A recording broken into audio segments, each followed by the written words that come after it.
So I had two choices of movies to go see tonight. I had Side Effects and I had Identity Thief, and seeing as there's a blizzard coming, I felt like I'd rather go out seeing Side Effects than Identity Thief if this blizzard is to wipe out the United States and kill everyone. Which, yeah, I'm anticipating.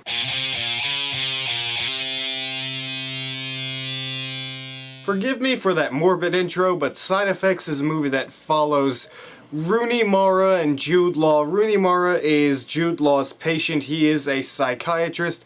He prescribes her pills after her husband gets out of jail. Her husband is Channing Tatum. I honestly really don't want to say a lot more. Things start to happen. There's some conspiracies involved. I'm gonna be vague as hell about this. There's just things happen in the movie. Yep.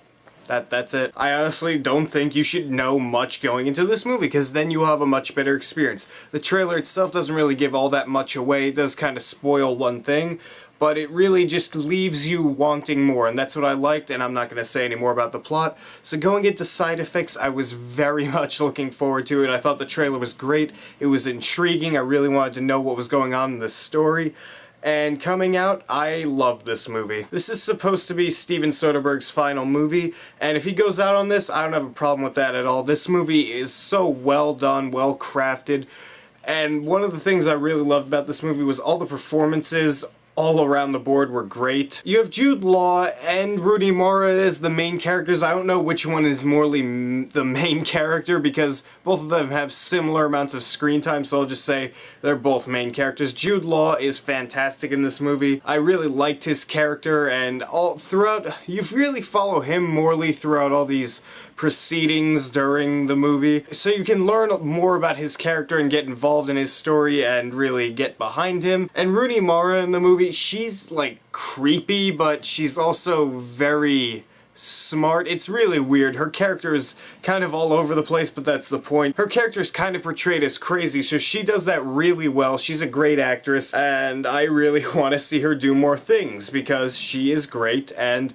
that's what I'm getting redundant here. Then you have Channing Tatum and Catherine Zeta-Jones. They both play pivotal roles in the movie, but they have small amounts of screen time, and they're both very good in the movie for what they have, and very enjoyable. Just every single actor or actress in this movie does their part. Now, Steven Soderbergh has a very unique directing style, and I enjoy it for the most part. Going through his final few movies, I kind of enjoyed Contagion. It was alright to me. I didn't like Haywire.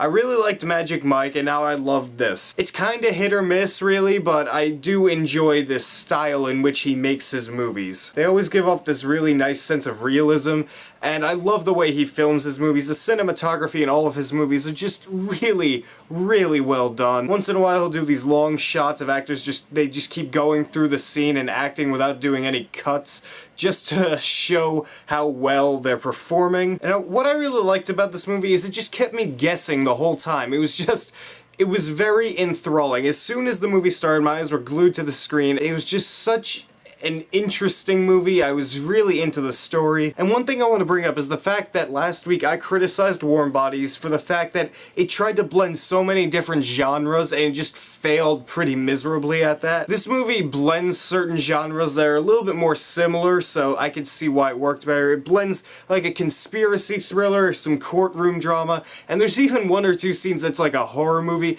and it all blends perfectly into the movie. It just makes for a really nice experience. And talking about that horror movie scene, there's a fucking creepy scene in this movie. It's very disturbing. Oh, that scene, I don't want to think about that scene. It's just really creepy. It involves, I don't want to say too much, but Rooney Mara is making dinner. Now, what I said before is this movie kept me guessing throughout the entire movie, and that was great up until a few points of the movie where it just got extremely hard to follow. I was sitting there kind of confused at times, and it eventually resolved itself, but I was just kind of confused at times of what was going on in the movie. I guess that's kind of the point, but it didn't seem like I should be that confused. And I really liked the end to the movie. I don't want to say what happens, of course, but the way it goes down I thought was really well done, and it wrapped up the movie nicely, so I was walking out of the theater, I was very satisfied.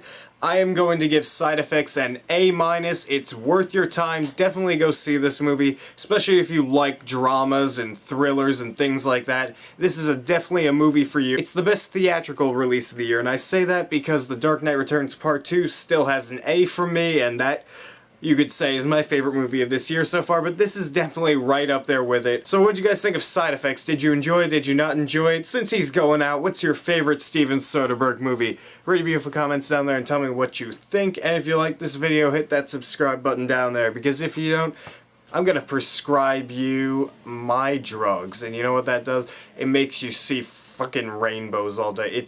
I hate the way I see life.